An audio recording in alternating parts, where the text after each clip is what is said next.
114. Ako na. Ha? Kaya pamasahe?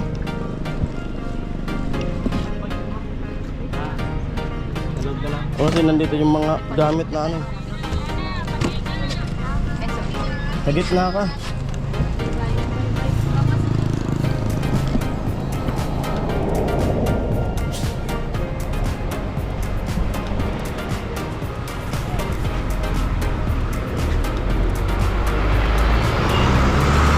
Super light.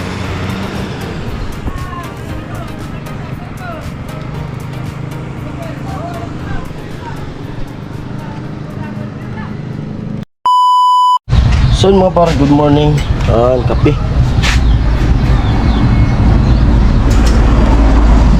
At ngayon nga alis yung asawa ko. Maya maya unang biyahe ng bus. Pupunta na siya ng Maynila. Kaya di na tayo makakapasok. Nagpaalam naman na ako kay huli na di tayo makakapasok na. Di tayo makatulong. Kaya ang gawa ko ngayon dito, yung mga gawin dito sa bahay, nasibak na ako ng mga panggatong. Pahinga muna. Dami rin gagawin. Sila mama. Oo. At itong iba dadalhin dun sa bahay kila mama para sa pista, February.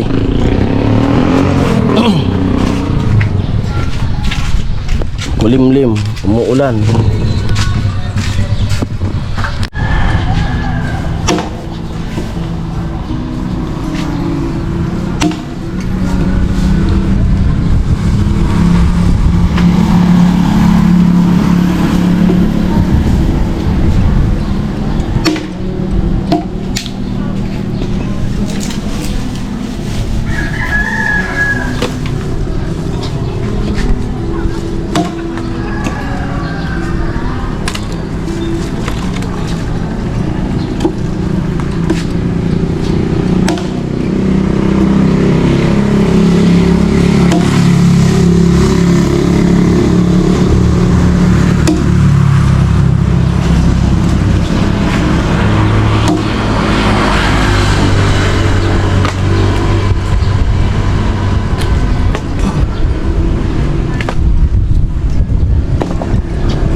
At ayun mga kapareng Jayson, tapos na nga tayo.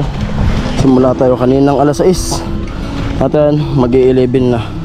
Ayan, tapos na yung mga panggatong na sibak ko na. At ayun, pahinga.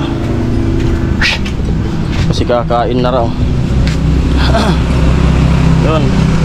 Habang nandito sa bahay, dami natin magagawa. Yung mga di natin nagagawa nung nagbablog tayo dito sa Bahay Project. Yung magagawa ko dito para di masayang yung araw. Ay, pagod. At marami pa naman ang panggatong, kaso ayaw kong nauubusan ng panggatong. Yo, yan panggatong ko, dami pa. At siya mamaya, sasakay na mamaya. Punta ng Maynila yung asawa ko mamaya. Pagod, pahinga. Ulam namin ay yan. Ikaw bahala. Yung malaki ano, prituhin mo. At nagluto yung pinsan ni Misis ng ano, gulay. Amoy! Pasabatan. Balinghoy at saka ano, yung lubi-lubi. Sarap niyan. Yan yung gulay dito na tanim ni Bayaw.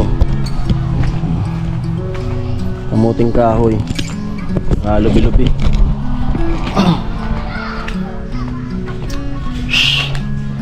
Hindi ko alam kung ilang araw tayong absent.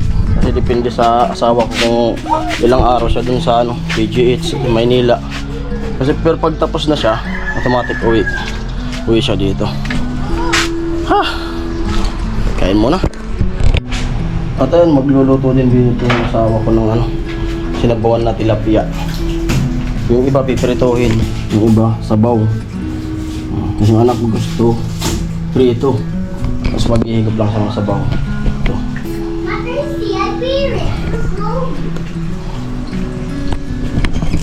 Asawa ko. Bukas nasa Maynila na siya. Martes ngayon? Martes Habang? Ano gagawin mo? Sabi mo? Pagdating doon, punta ko kaya po. Tapos?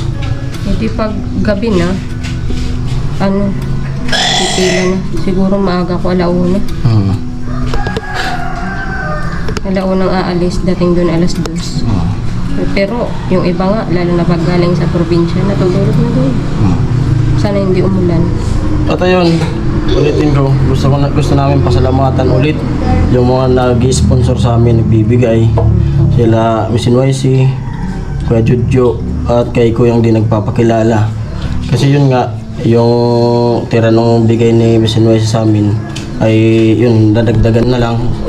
Yung bigay ni Kuya Judjo sa akin nung December, nasa kanya. Saka yung kay Kuyang din nagpapakilala. Kaya yun, kaya maraming salamat po sa inyo talaga. Opo, thank you po. Tapos, kasi kung wala yun, wala talagang gagastusin kasi tulad nito, wala pa tayong sahod, di umabot. Kaya kung halimbawa naabutan sana ng sahod, mas madadagdagan kasi bibigyan ko siya. Pero yun, pagkakasya naman ng asawa ko, yung pera na yun na binibigay nyo at pinapahalaga yun namin. Hindi namin ginagastos na sa pang-araw-araw ng pagkain kasi sa tindahan kami kumukuha. Yung panggastos ay yung binibigay nyo ay talagang nakalaan yun para sa paggamutan sa kanya. Yan po. tapos medyo nakano tayo, di ba nakahingi tayo ng tulong? Oo, nakatulong din sa ano, kapyerte. Yung pagsitiskan sa kanya, napakamalaking tulong po yun.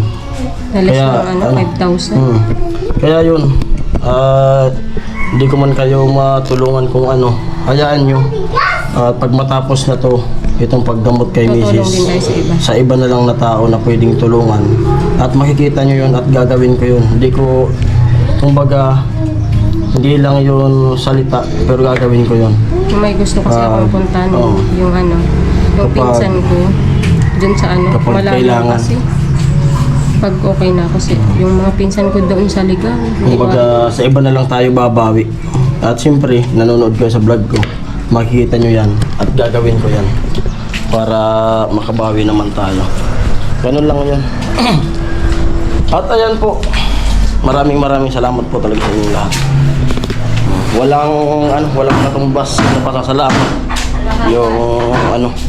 Yung tinutulong nyo sa amin, walang hanggang pasasalamat hanggat nabubuhay kami. Salamat po talaga sa inyo lahat. Yan, mamaya kainan na. Yan po, at prepare na. Paalis na. Hindi kita lang yung nakapag-iling. Wala. Maulit na. Ang dami ng gamit mo. Kuwayo. Dinala ko yung malaking bagta. Kunin ko yung mga ano doon. Kalat-kalat. Paano mo eh? Halo mo na. Pagkabaring na lang. Gamit niya.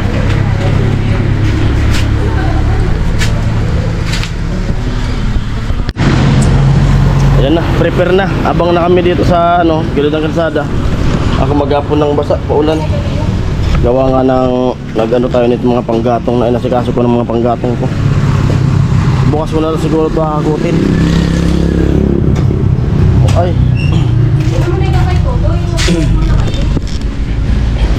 Ang binibili niya yung papa niya para sa gamot na inumin.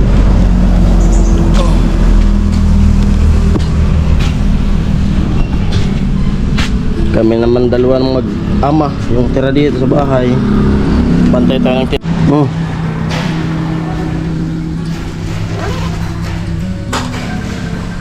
Ay, buko. Bayan mo na.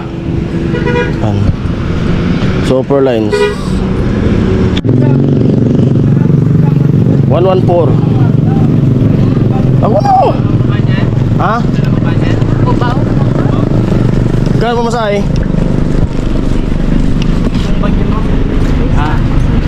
Salog ka lang. Kasi nandito yung mga gamit na Peso. Sa gitna ka. May bayo.